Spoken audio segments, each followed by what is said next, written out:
Good evening. Welcome. This is your show. Na your life. AGT. Anything goes topic. Season. Step F49. And today is June 27, 2025. And it's a Bible Friday night. Ayan. Kaya po kami ganito magsalita ni Tata Bert dahil nabura po ang aming ngayon dito. Q. Ayan. May malaki pa tayong blackboard ngayon. Ayan. Good evening, Tata Bert. Good evening. Kamusta po? Kamusta po kayo? Sa inyo po dyan, sa mga bahay? Okay na okay. Ay, very good, Tata Bert. Nilalamig ka ngayon, Tata Bert, ha? Oo nga eh. Taka nga din ako, pero okay naman kanina eh. Kasi tapat ka po Yun nga yan. eh, tapat nga ako. Ayan. Kayo po dyan, kamusta? Ba, dami na agad nanonood, Wow. Apat na po. Apat Apat na. po. Magalang lang Magalang. yan. Ayan.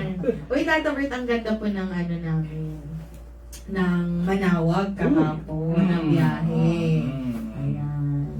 Eh, supposedly, kasama sana ako niya. Oo Nainggit nga nga ako. po. Nung mabiyahe na kayo, ako nainggit ako. Ako parang kasya pa naman sa Tata Bert. Ay, Wala. tikalong na lang po sa ano.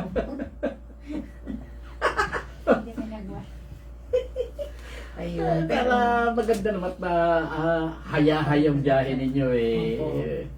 Kailangan magbigay tayo. Oo, Ito ba? thank you. Dalawa kami actually ni Fred ang Opo. hindi na sumama. Thank you, Tata Bert. Napaka-sacrificial mo po. Thank you, thank you. Nakakatawa, Tata Bert, kasi yung pare, ay, swak na swak ang ano niya, ang bumili niya sa gospel. Talagang nirelate niya talaga. Hindi lang, di ba, syempre may iba na parang, ay, hindi ko po naintindihan ano po connection dun sa gospel. Pero, magaling po yung pare. Yes. Galing.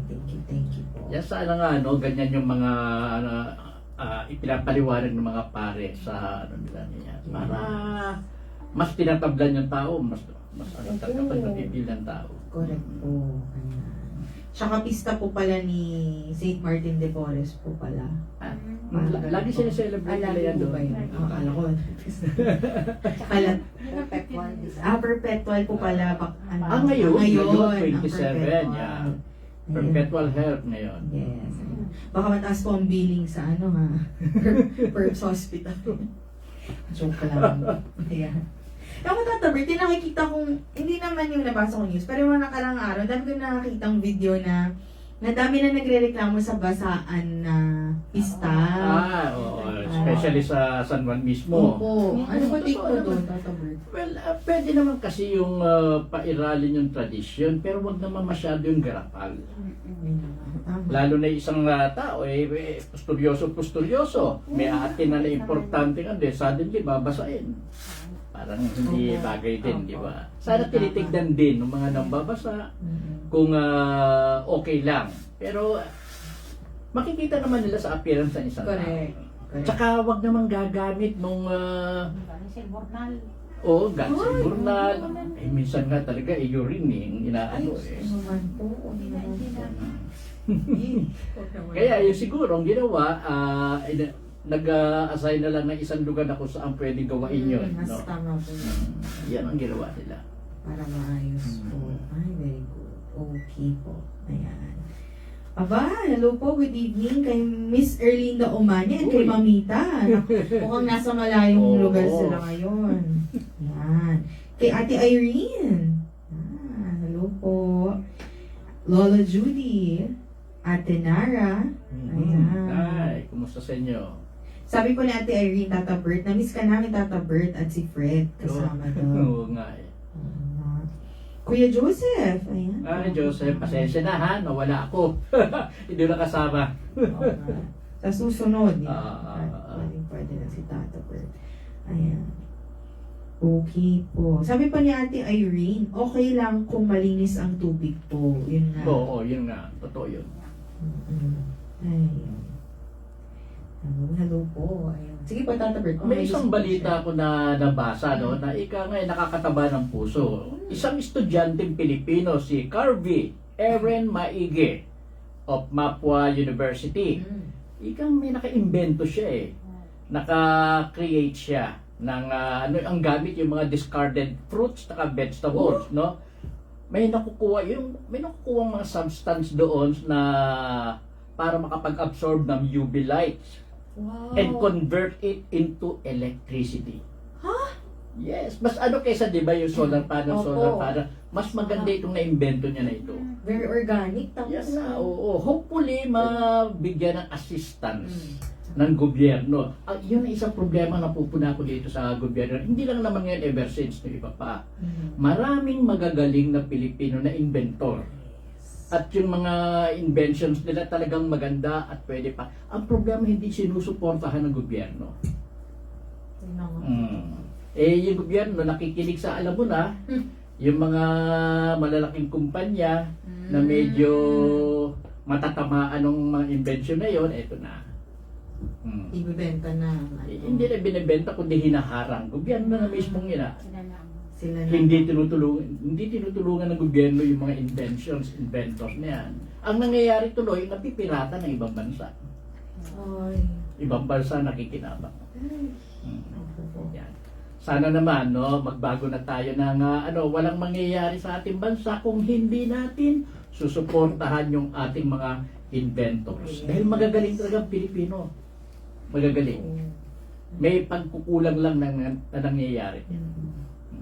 Wala ba silang pondo po dyan, Tata Bert? Yan nga, hindi ko rin alam. Sorry. Hindi ko rin alam. Sana lahat kasi Oo. syempre, Basta mapapakinabangan sana, no? Tulungan. Pero wala akong naririnig na talaga na sinusuportahan ng gusto ng gobyerno. Wala. Kaya sa abroad naman. Kaya, kinukuha ngayon ng ibang kinukuha bansa. Ay, nakakalungkot. Hindi parati may ganyan. Kaya dapat i-ano natin. Dapat take pride pa nga tayo, Oo. di ba? Isang bagay nga, yung mga tao sa ilalim may 80,000 eh. Pero yung mga ibang nangangailangan. So, May narinig ako na matagal ng invention, no? Yung makina ng sasakyan, patatakbuhin tubig lang. wow! Dati, Pilipino, biglang nawala yung tungkol sa ganyan. Ano na kayo? Balik. Ngayon, maririnig mo ngayon, ang Japan merong ganun. Ayun.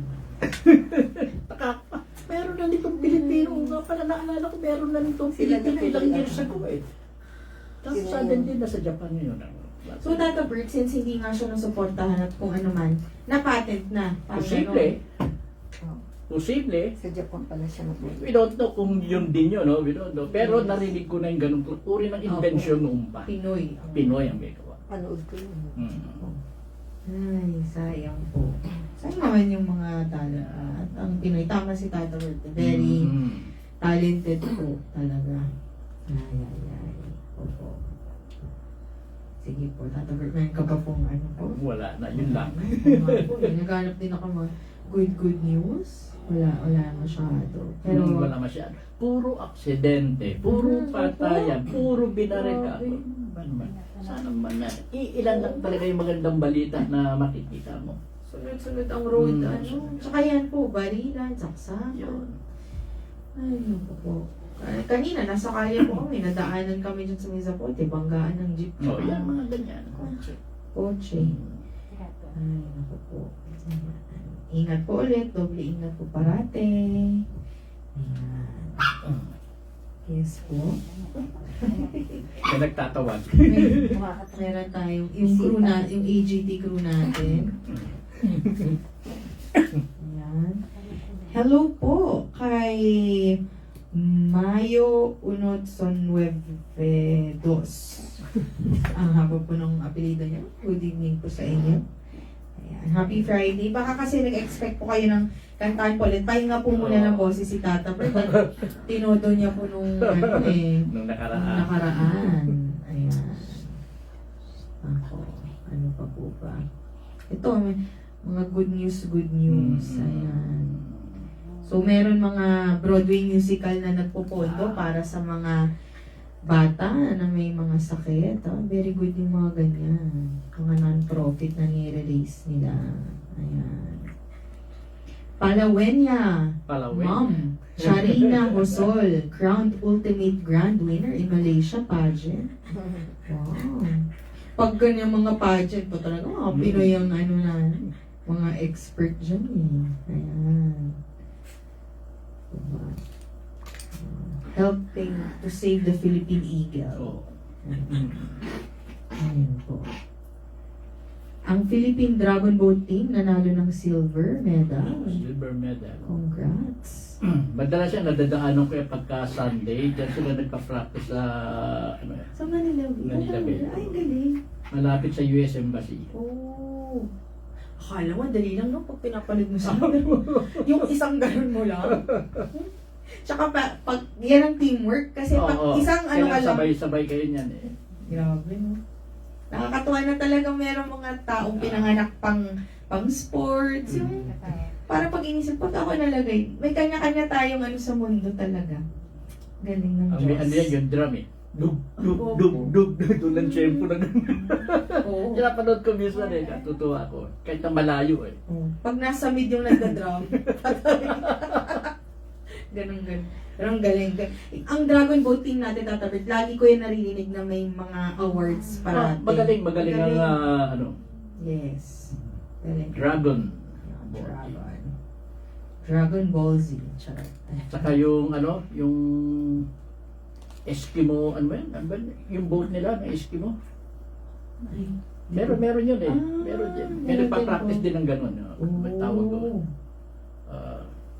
Eskimo. Sledding. Bobsledding. Hindi, hindi, hindi. Boat din na. Ah, boat din. Ayan.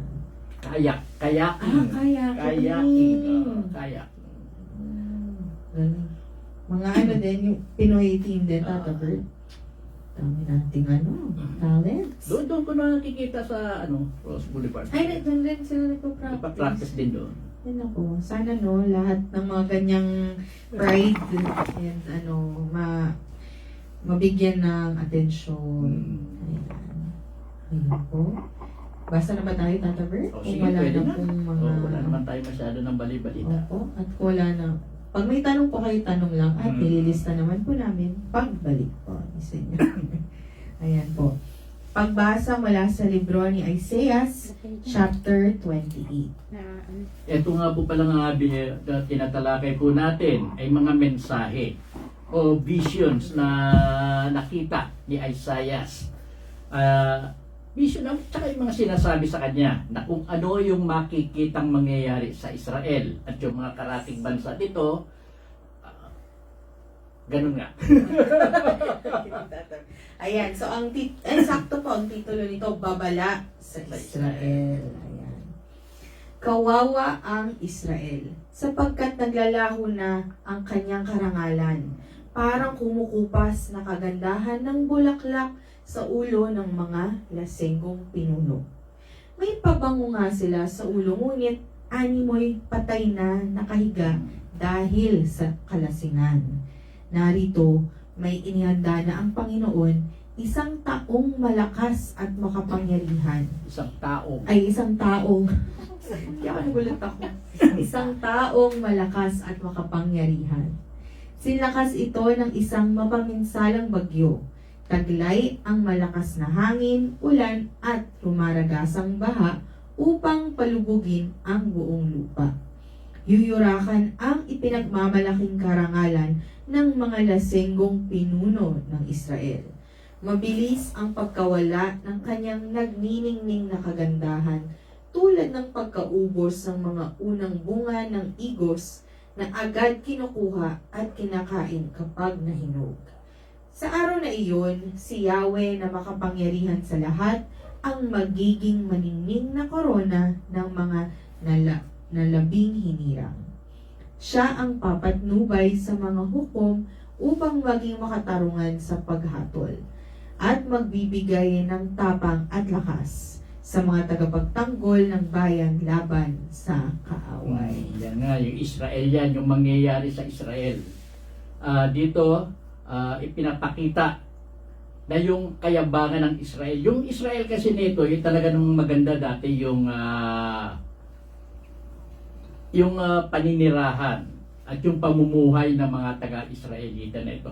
Actually, nahati ang Israel, di ba? Judah and Israel. Opo. Yung Israel na naiwan sa yun sa norte at Judah yun sa south. Ito tungkol sa Israel. At dito nakikita na yung kagandahan ng Israel na ito yung mawawala. Ika nga, yung dating bango nito, yung dating ganda, yung dating mawawala yan. Papasukin at parang aabuti ng bagyo yan sa isang bansa na sasakop yan. At yun ang Assyria.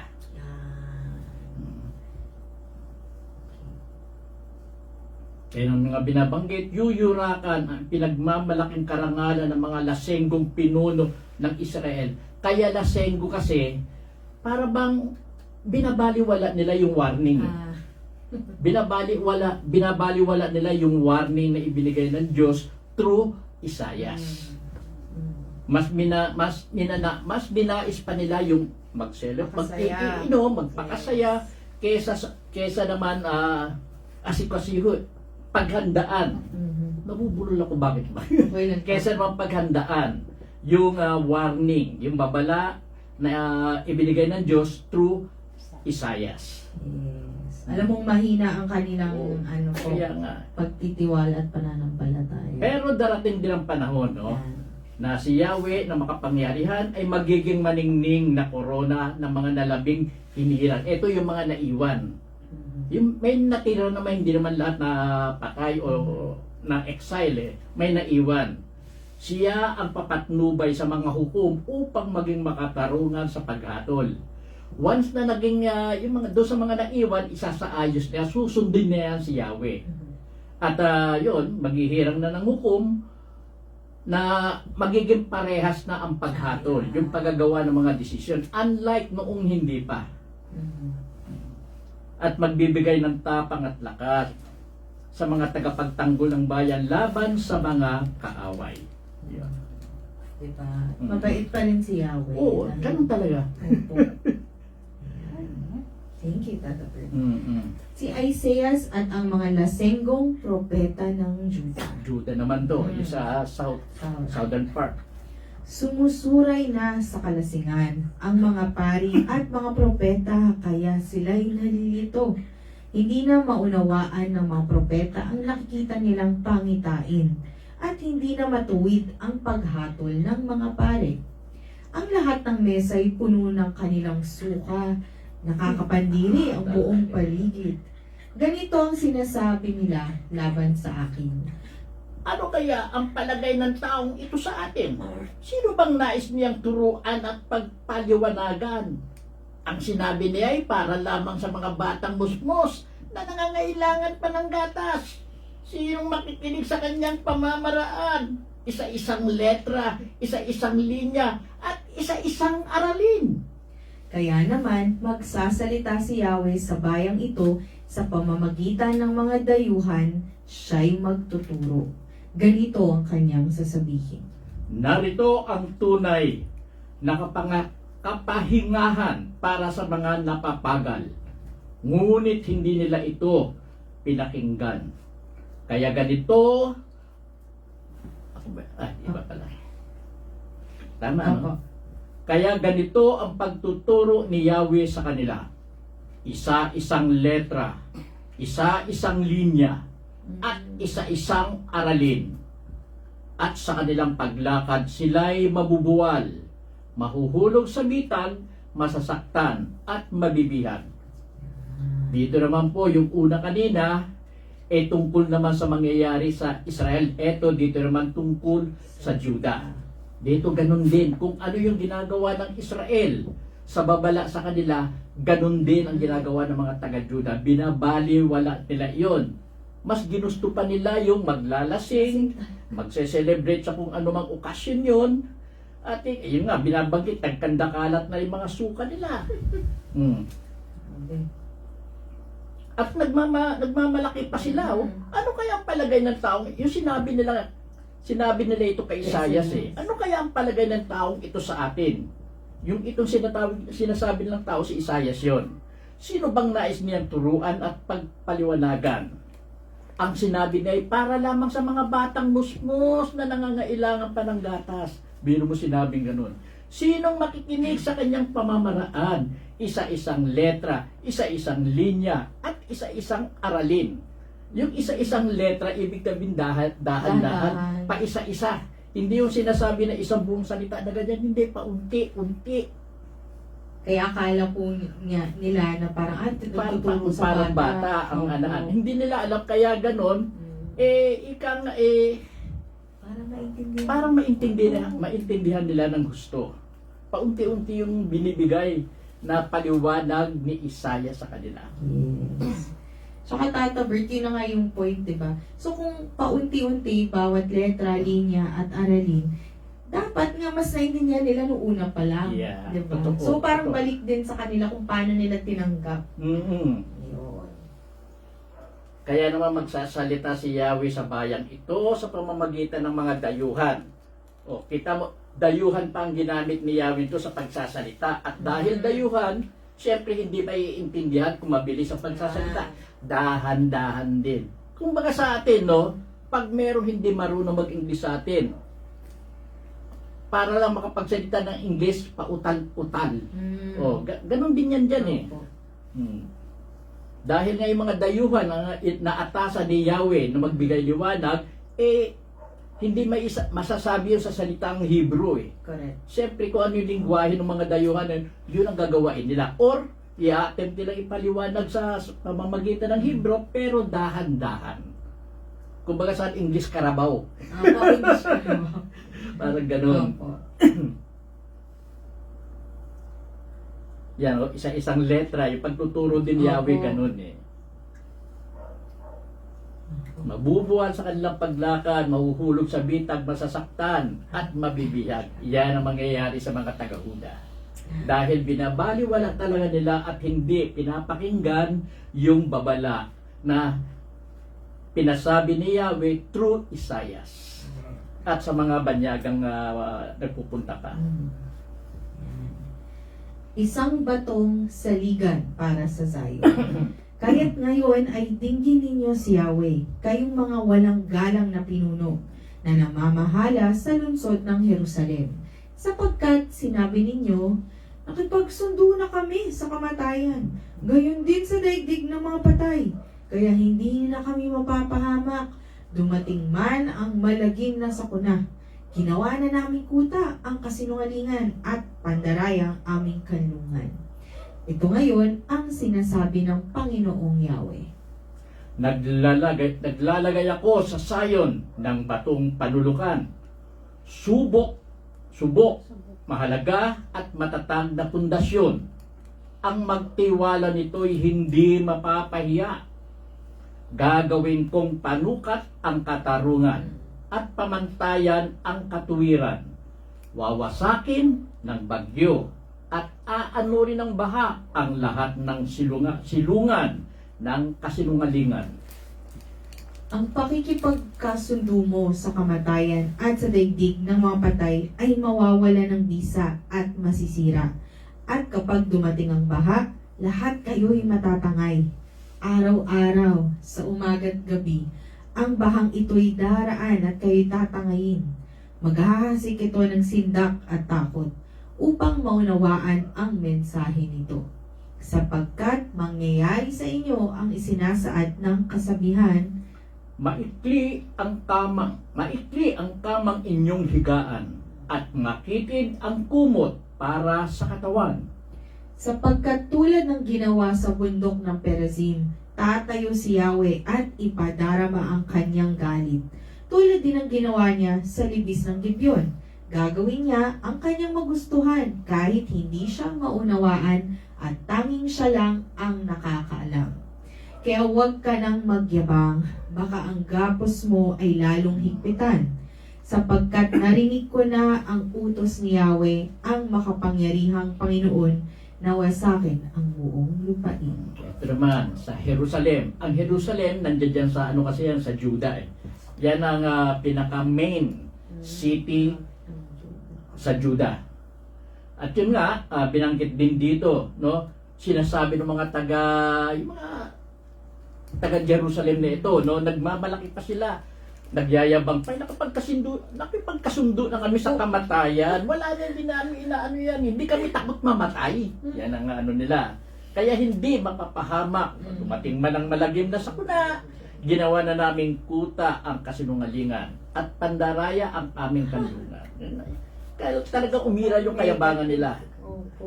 Ito ngayon na sinasabi ng Panginoong Yahweh.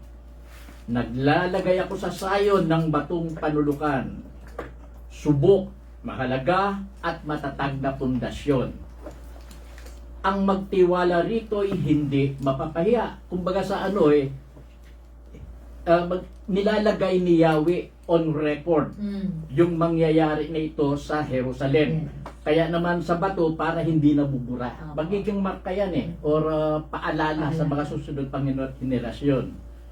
Gagawin kong panukat ang katarungan yon at pamantayan ang katwiran. Wawasakin ang bagyo at aanurin ng baha ang lahat ng silungan ng kasinungalingan. Yun. Kumbaga, iiral ang katarungan once na matapos na yung mangyayaring ito sa Jerusalem. Ang pakikipagkasundo mo sa kamatayan at sa daigdig ng mga patay ay mawawala ng bisa at masisira. Totoo naman, yung yabang nilang iyon, mawawala yun. At kapag dumating ang baha, lahat kayo'y matatangali. Mawawala yung yabang nila dahil pag dumating na talaga yung pagbigma sa kanila ng ano nga pala to, Juda, Babylonia, Babylonia at saka may dalawa pang bansa Pag dumating yun parang baha na kaya yung pagmamayabang nila na kaya nilang harapin yung kamatayan dahil nagpagkasundo na sila sa kamatayan, mawawala yan. Ano rin din yan. Sapagkat mangyayari sa inyong isinasaad ng kasabihan, maikli ang kamang inyong higaan at makinid ang kumot para sa katawan. Sapagkat tulad ng ginawa sa bundok ng Perasim, tatayo si Yahweh at ipadaraba ang kanyang galit, tulad ng ginawa niya sa libis ng Gibeon. Nagkaroon din kasi ng digmaan dyan yung mga taga-Israel dyan sa bundok ng Perasim tsaka sa libis ng Gibeon. Gagawin niya ang kanyang kagustuhan kahit hindi siya maunawaan. Talagang ito, kahit na hindi maunawaan ng mga taga-Israelita, yung gagawin ni Yahweh, ginagawa ni Yahweh yan. Kahit na labag sa puso nila, kahit na isipin nila, mali si Yahweh sa ginagawa nito, bakit kami pinapatay, bakit kami hinahayaan ipasakop sa ibang bansa. Talagang kinakailangan gawin ni Yahweh para matuto sila.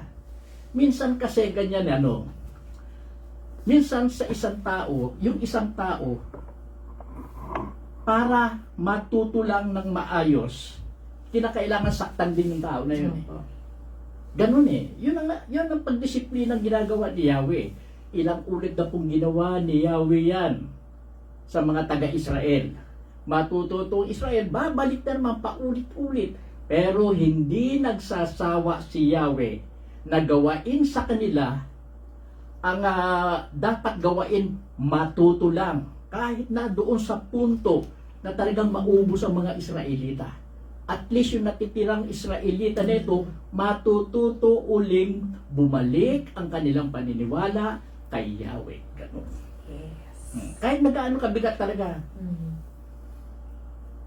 Sa akin nga, Tata Bert, tama lang din yung kahit hindi siya maunawaan Kasi the more na parang hindi naman attack, pero parang para pala isip sa mga mayayabang totoo yun. Diba? Parang ganun. Tanging siya lang nakakalaman.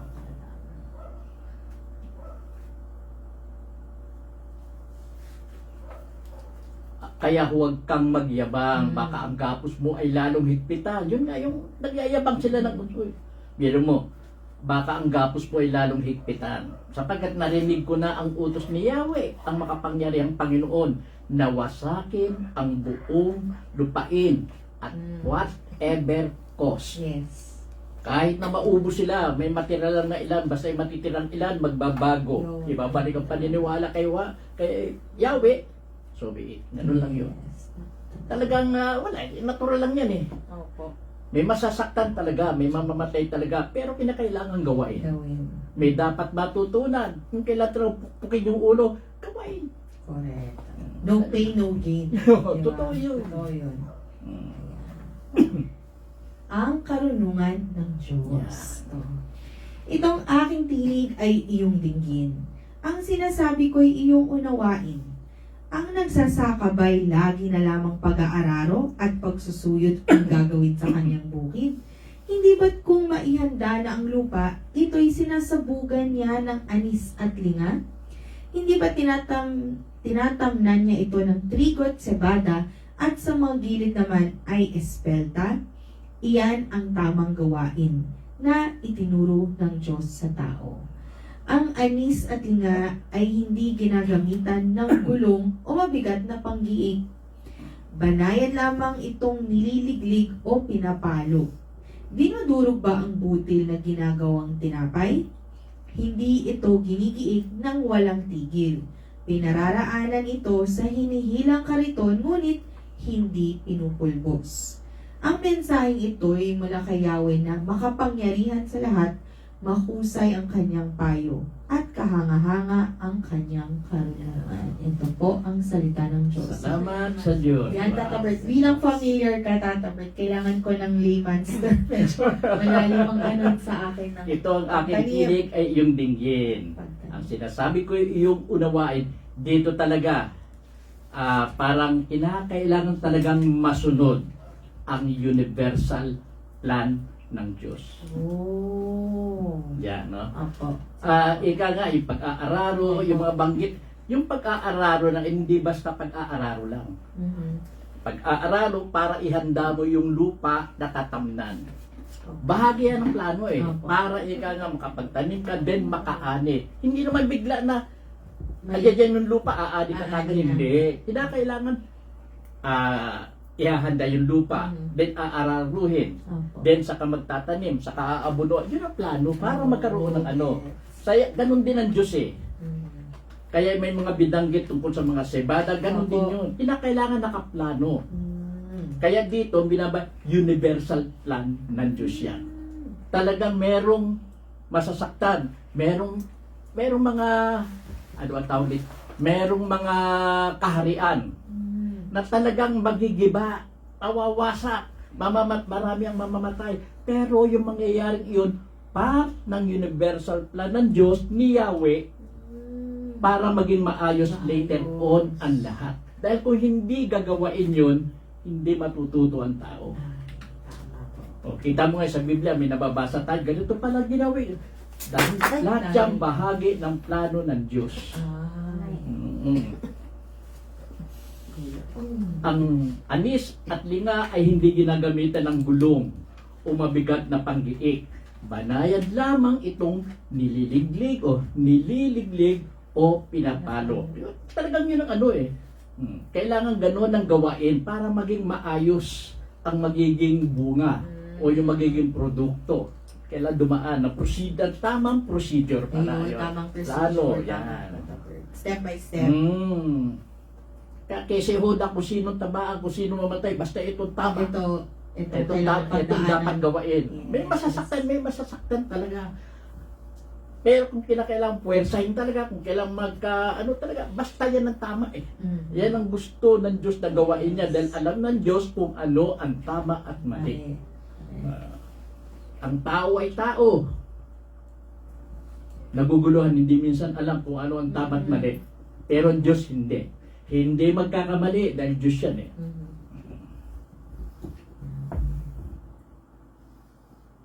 Maganda nga talaga, Tata Bert, pag nagsasalita siya ng karunungan, ginagamit niya yung mga ganyang metaphor, no? Analogy, galing. Mahusay ang kanyang payo at kahanga-hanga ang kanyang karunungan. Yan yan. Iba talaga ang wisdom, Lord. Yan. Okay ba, Tata Bert? Thank you Okay so na. much. Oy. Yan. Siguro naman naiintindihan na. Okay Opo, na. thank you, Tata Bert. Kasi medyo nalito lang ako dun sa pagtatanim dahil di ko alam yung Oo. Pero- Kailan kasi may step by step procedure para makuha, may pinaplano lahat. Pinaplano. Ayan. Kaya universal plan din ng Diyos yan sa lahat. Ang maganda po, universal plan. Thank you po. Chapter 29. Kinubkob ang Jerusalem. Kawawa ang Jerusalem, ang lungsod na himpilan ni David. Hayaang dumaan ang taon ng pagdiriwang ng mga kapistahan. At pagkatapos ay wawasakin ko ang lungsod na tinatawag na altar ng Diyos. Jerusalem. Maririnig dito ang panaghoy at pagtangis. Ang buong lungsod ay magiging parang altar na tigmak ng dugo. Kukubkubin kita at magtatayo ako ng mga kuta sa paligid mo. Dahil dito, ikaw ay daraing mula sa lupa. Maririnig mo ang iyong tinig na nakakapangilabot, nakakatakot na parang tinig ng isang multo at parang bulong mula sa alabok.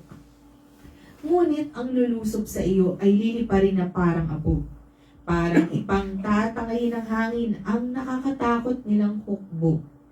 Si Yahweh na makapangyarihan sa lahat ay biglang magpapadala ng dumadagundong na kulog, lindol, buhawi, at naglalagablab na apoy upang iligtas ka. Ang lahat ng bansang kumalaban sa Jerusalem, ang kanilang mga sandata at kagamitan, ay maglalahong parang isang panaginip, parang isang pangitain sa gabi. Parang isang taong gutom na nananaginip na kumakain at nagising na gutom pa rin.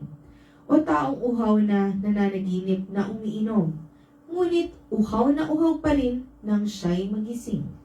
Gayon ang sasapitin ng lahat ng bansang lumalaban sa Jerusalem.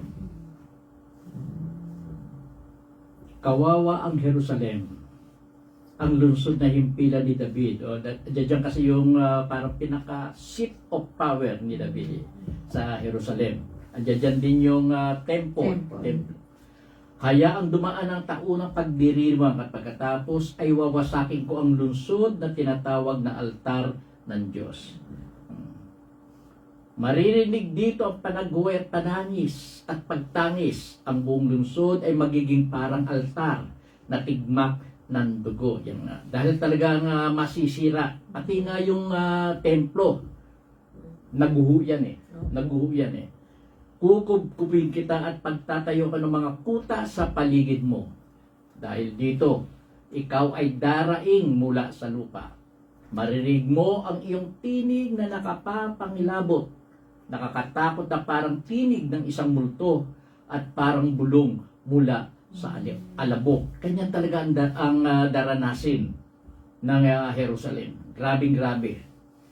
Ngunit ang lulusob sa iyo ay liliparin na parang abo. Parang ipangtatangayin ng hangin ang nakakatakot nilang hukbo. Si Yahweh, parang sinasabi rito, no, yung susugod, yung gigera sa Jerusalem ay hindi rin gaanong malakas na bansa. Parang nililipad lang ng hangin eh. Opo. Pero talagang wawasakin din ito. Despite the fact na ganun, yung pwersa na yun ay hindi naman gaano kalakasan, masisira pa rin ang Jerusalem. Si Yahweh na makapangyarihan sa lahat ay biglang magpapadala ng dumadagundong na kulog, lindol, buhawi at naglalagablab na apoy upang iligtas ka. Yun, ililigtas din Yahweh. Ang lahat ng bansang kumalaban sa Jerusalem, ang kanilang mga sandata at kagamitan ay maglalahong parang isang panaginip, parang isang pangitain sa gabi. Parang isang gutom na nanaginip na kumakain at nagising na gutom pa rin. O, taong uhaw na nanaginip na umiinom, ngunit uhaw pa rin nang sila'y magising. Gayon ang sasapitin ng lahat ng bansang lumalaban sa Jerusalem. Dito naman, panahon na kinakailagang ibalik na yung grandeur ng Jerusalem. At lahat ng bansa na kumalaban dito, may mangyayari na hindi maganda.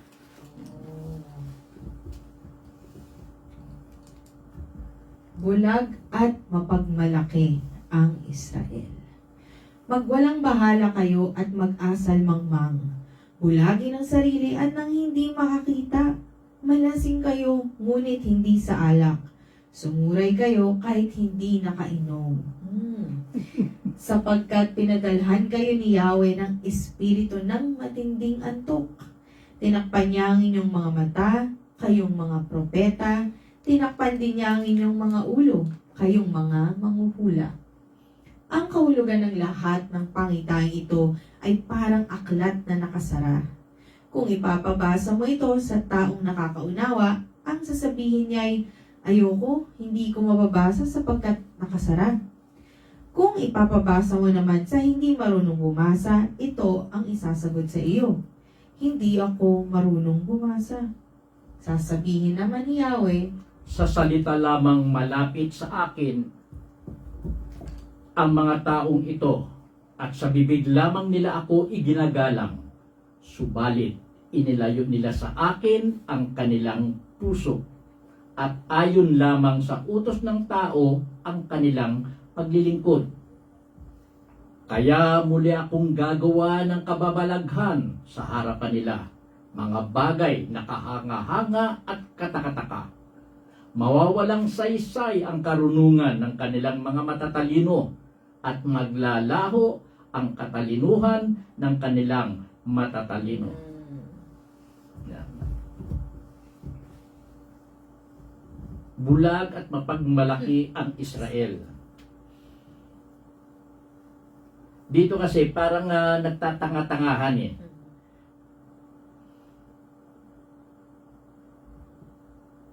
tsaka Tata Bert, ang galing nung yung pagkasabi, malasing kayo, pero hindi sa alak. Sumuray kayo, pero hindi nakainom. Diba? Kasi yun yung binild nilang gusto nila noon eh. Oo, tama. Eh di sige, ito ibibigay ko. Gusto nyong sumuray.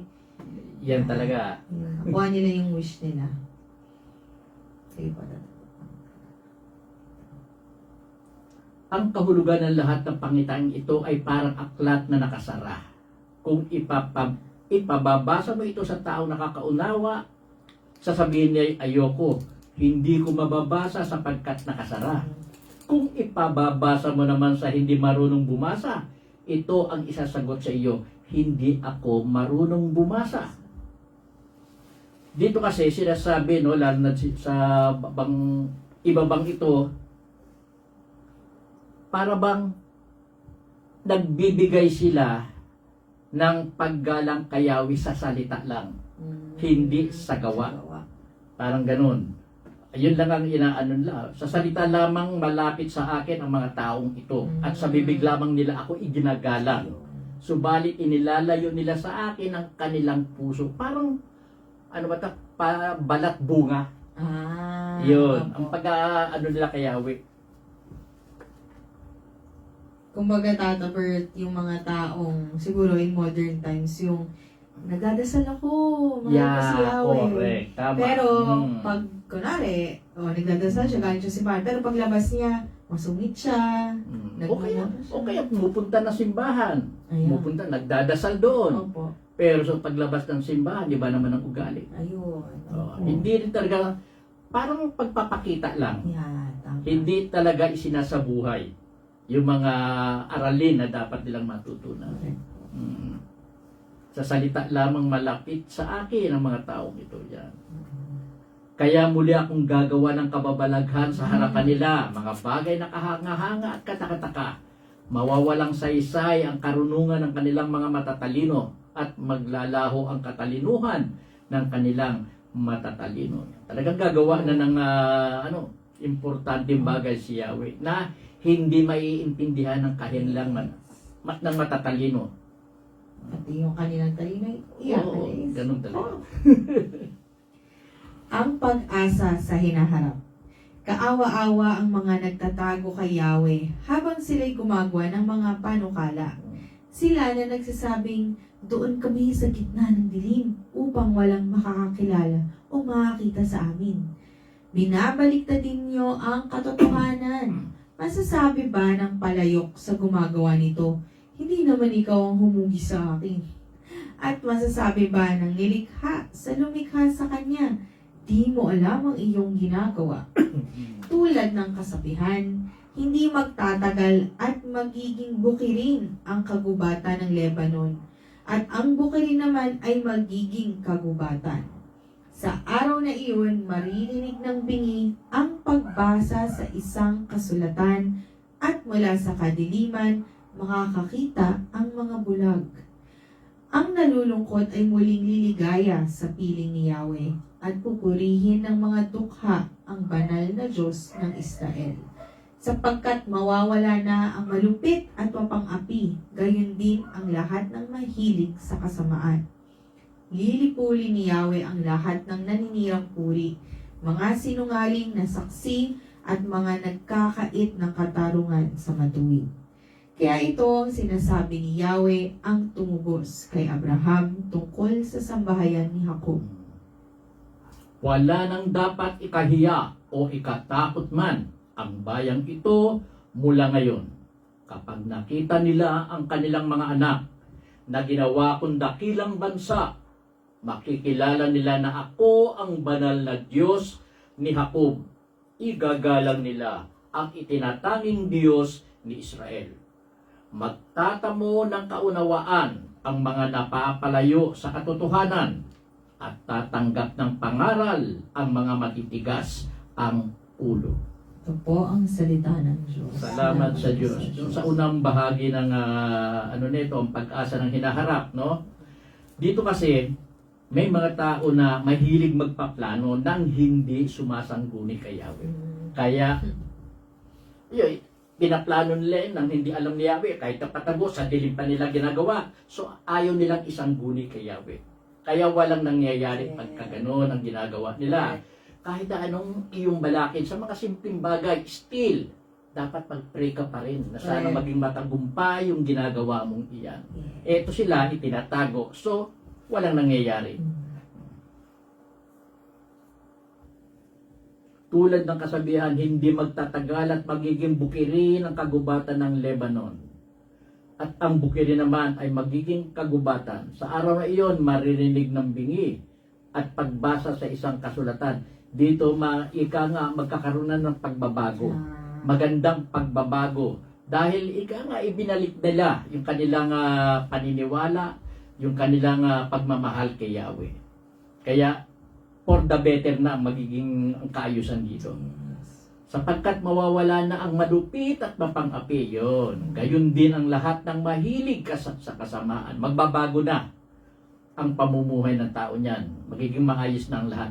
Lilipulin ni Yahweh ang lahat ng naninirang puri, mga sinungaling na saksi, at mga nagkakait ng katarungan sa matuwid.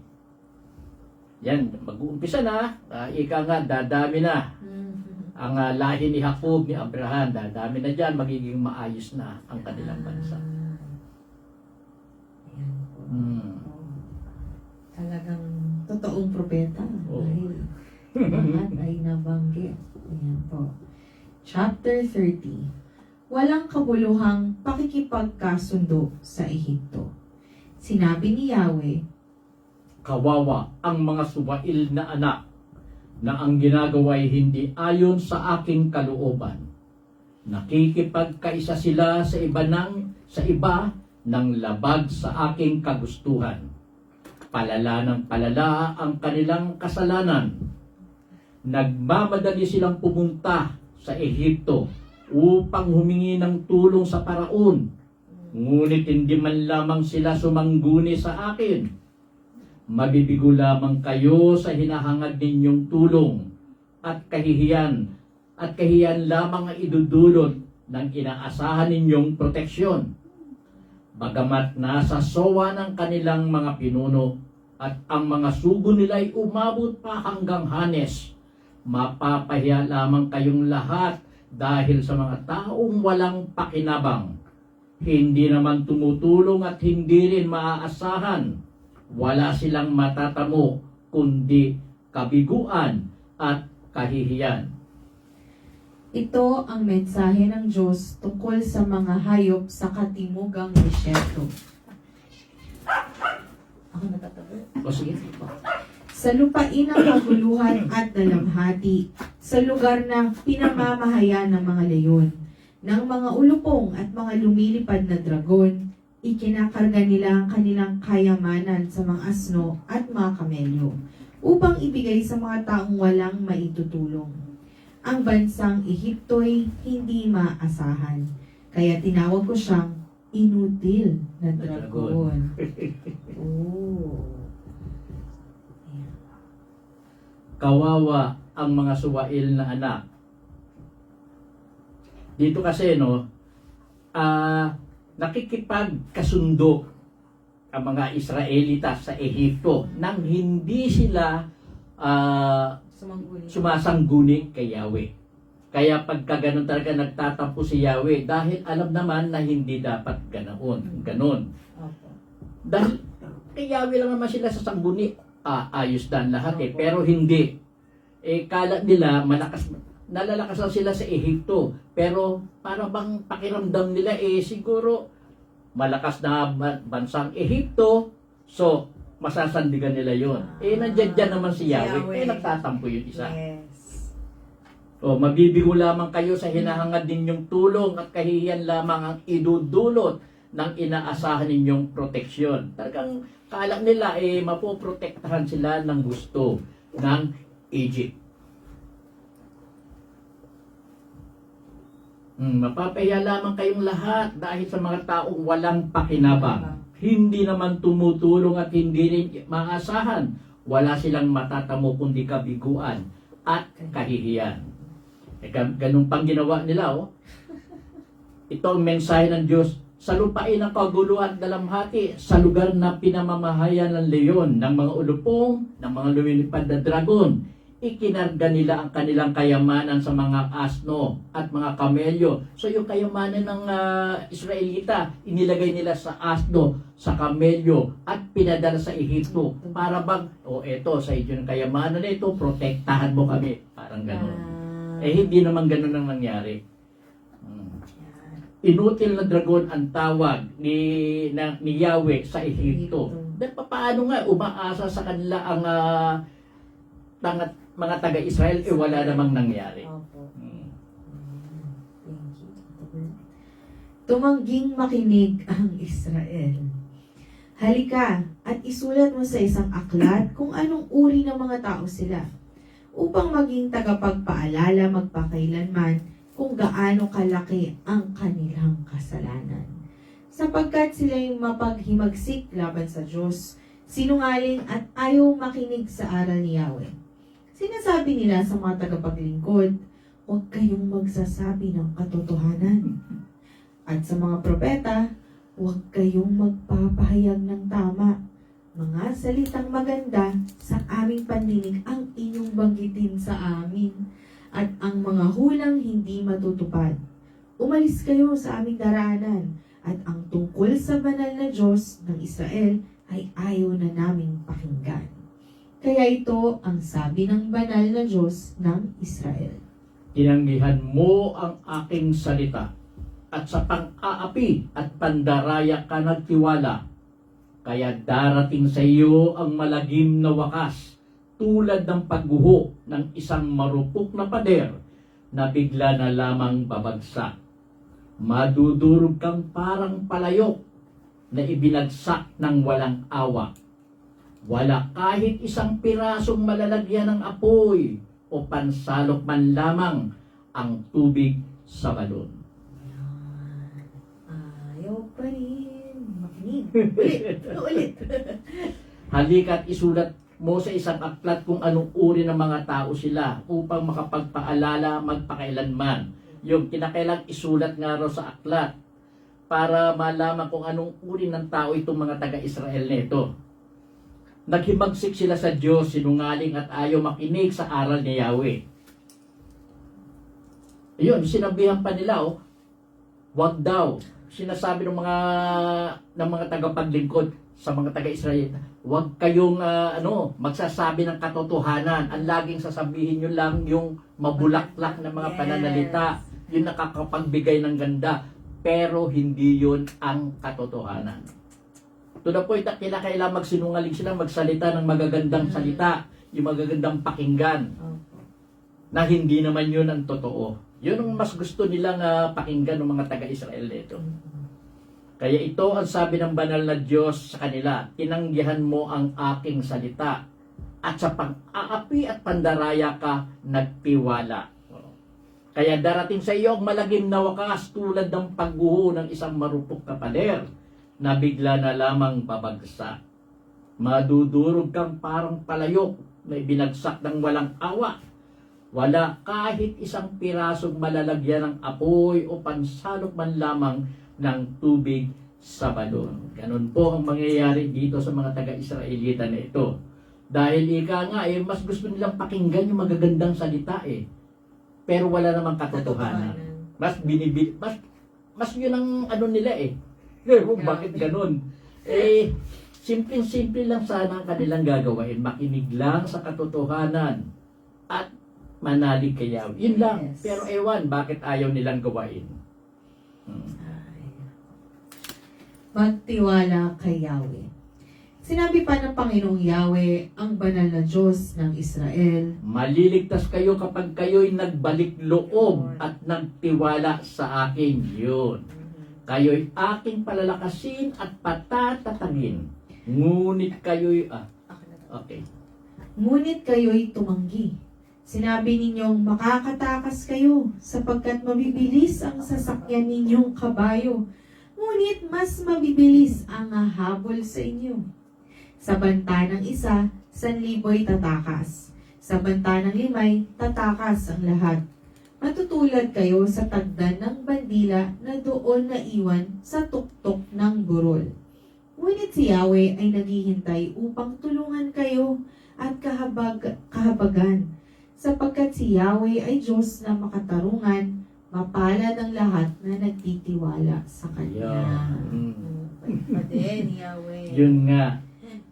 Sinabihan na sila na maliligtas kayo kapag kayo magbalik loob lang Yes. kay Yahweh. Kayo'y palalakasin at patatatagin. Ganun naman lagi yan Sinabi ninyong makakatakas kayo. Pinagmamalaki nila na makakatakas naman sila pag inyera sila ng ibang bansa dahil malalakas at mabibilis yung kanilang kabayo sa pagtakas. Hindi, mas mabilis nga raw yung hahabol Sa banta ng isa, 1,000'y tatakas. Biro mo, sa isang 1,000'y tatakas. Kumbaga sa takot ng umiiral yan Biro mo isa, tapos 1,000 tatakas. Sa banta ng 5, tatakas ang lahat. So, takot na talaga sila. Tumatakbo na sila, naduwag na. Matutulad kayo sa tagda ng bandila na doon na iwan sa tuktok ng burol na walang nagbabantay. Yan. Ngunit si Yahweh ay maghihintay. Maghihintay pa rin si Yahweh hanggang magbago kayo. Ibalik nyo lang yung pananalig nyo, yung paniniwala nyo kay Yahweh, tutulungan kayo at muling palalakasin. Pagpapalain ng Diyos ang kanyang bayan. Mga taga-Jerusalem, hindi na kayo mananaghoy kailanman. Si Yahweh ay mahabagin. Kayo'y diringgin niya kapag kayo'y tumawag sa kanya. Kung ipahintulot man niya na kayo'y magkasakit o magdanas ng hirap, siya na inyong guro ay hindi magtatago sa inyo. Saan man kayo pumaling, sa kaliwa o sa kanan, maririnig ninyo ang kanyang tinig na nagsasabing, Ito ang daan. Dito kayo lubakan. Tatalikuran na ninyo ang mga Diyos-Diyos ang yari sa pilak at ginto. Ibabasura ninyo ang mga iyon at sasabihin, Lumayo kayo sa akin! bibigyan niya kayo ng masaganang ulan para sa inyong mga tanim upang kayo'y mag-ani ng sagana. Ang inyong mga kawan naman ay manginginain sa malawak na pastulan. Ang mga baka at asno na ginagamit ninyo sa pagsasaka ay kakain sa pinakamaiinam na pagkain ng hayop. Mula sa matataas ninyong mga bundok at burol, aagos ang mga batis pagdating ng panahon ng kakilakilabot na pagpuksa at pagwasak sa mga tore. Magliliwanag ang buwan na 6 araw at ang araw na may magliliwanag ng 7 ibayo. Parang liwanag ng 7 araw na pinagsama-sama. Ito'y mangyayari sa araw na gamutin at pagalingin ni Yahweh ang sukat ng kanyang bayan. Kita mo na kung ano ang mangyayari pagka ibinalik mo ang paniniwala mo sa Diyos o kay Yahweh. Muli kanyang palalakasin, pasisiglahin, pasasaganahin. Opo. Lahat. Baga sa ano may problema ka man, hindi problemang matatawag yan. No, baliwala na yan. Magiging maganda na ang pamumuhay mo. Basta, wag ka lang tatalikod kay Yahweh. Yan, no? Yung mga baka, mga asto mo, sasagana yan, magagamit ang gusto sa pagsasaka. At yung lupa na sinasaka mo, uunlad at marami kang maaani. Basta ibalik mo lang ang iyong paniniwala kay Yahweh. Yan lang naman, simple lang naman eh.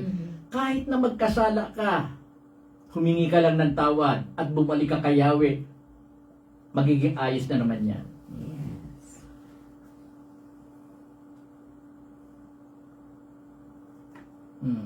Ito'y mangyayari yan. Sa araw na gamutin at pagalingin ni Yahweh ang sugat ng kanyang bayan. Yung, Sugat ng yung kanya. sugat ng kanyang bayan, yan yung pagkasira nila. Paparusahan ng Diyos ang Assyria. Tingnan ninyo, dumarating na si Yahweh, nag-aapoy sa galit, sa gitna ng mga ulap. Ang mga labi niya ay nanginginig sa galit, at ang dila niya ay tila apoy na nagliliyab. Magpapadala siya ng malakas na hangin na tila bahang tumatangay sa lahat ng madaanan. Wawasakin nito ang mga bansa at wawakasan ang kanilang masasamang panukala. Masaya kayong aawit sa pagdiriwang ninyo sa gabi ng banal na kapistahan. At sa himig ng tugtog ng plauta, akyat kayong masaya sa bundok ni Yahweh, ang tagapagtanggol ng Israel. Maririnig ang makapangyarihang tinig ni Yahweh at makikita ang pinsalang idudulot ng kanyang kamay dahil sa tindi ng galit na parang apoy na tumutupok at hangin rumaragasa kung may malakas na bagyo. Paghaharian ng takot ang mga taga-Syria kapag narinig nila ang tinig ni Yahweh na nagbabanta ng pagpaparusa. Ang bawat hampas ng parusang igagawad sa kanila ni Yahweh ay may kasaliw pang tunog ng mga tamburin at lira. Matagal nang nakahanda ang lugar na pagsusunugan sa hari. Isang maluwang at malalim na lugar. Hindi mamamatay ang apoy dito at hindi rin mauubos ang panggatong. Ang hininga ni Yahweh na parang nag-aalab na asupre ang patuloy na magpapalagablab sa sunugang iyon. Ito po ang salita ng Diyos. Salamat sa Diyos. Ito po, paparusahan ng Diyos ang Assyria. Ang Assyria ho kasi ang sumako sa Israel, ang Assyria. Kita mo ang gagawin naman ni Yahweh kay Assyria para makabawi. Magpapadala siya ng malakas na hangin at tila habang tumatangay sa lahat ng madaanan. Wawasakin ito ang mga bansa at wawakasan ang kanilang masasamang panukala. Yan, babalik na ang kasiyahan sa Israel. Mulang magdidiwang, mula nilang dahil nasa pagbalik ng kanilang paniniwala kay Yahweh, pagmamahal kay Yahweh, muli silang sasaya, muling maaayos. At ang mga taga-Assyria naman, nakita naman nila kung gaano kalakas na si Yahweh dahil nagbalik loob na ang mga taga-Israel kay Yahweh, masisiraan na ng loob ang mga taga-Assyria niyan. Dahil alam nila ang lakas ng Israel kung nakadikit sila kay Yahweh.